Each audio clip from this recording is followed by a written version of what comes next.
I am the Tofu Golem. Please enjoy the video. In this video, I will show how to make Jamaican stew fish. Begin by cleaning and scoring your fish, then season it with salt, pepper, thyme, and a squeeze of lime. Heat oil in a wide pan and sear the fish briefly to lock in flavor. Remove fish. Sauté onions, garlic, scallions, and bell pepper until soft. Add tomatoes, pimento, broth, and simmer gently before returning fish to finish cooking. Gather firm white fish, fresh tomatoes, scallions, garlic, onions, bell pepper, thyme, pimento, Scotch bonnet for heat, fish stock or water, oil, and salt to taste. Use lime to brighten and optional coconut milk for richness. Measure carefully so flavors balance. Too much heat can overpower the fish. Prep all vegetables and herbs before you cook to keep the process smooth and fast, and have a plate ready for seasoned fish.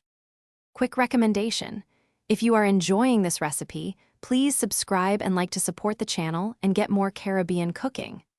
On another note, grab Little Tree's black ice for a fresh-smelling car after market errands and grocery trips with fish.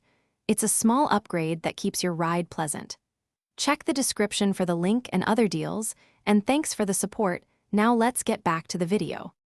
Start by searing the fish in hot oil until golden, then set aside to prevent breaking. In the same pan, sweat onions, garlic, scallions, and bell pepper until translucent and fragrant. Add chopped tomatoes, thyme, pimento, and a splash of fish stock. Simmer to meld flavors and reduce slightly. Gently nestle the fish back in, cover and simmer until cooked through, spooning sauce over the fish to keep it moist and flavorful. Thanks for watching. Consider subscribing if we helped you today.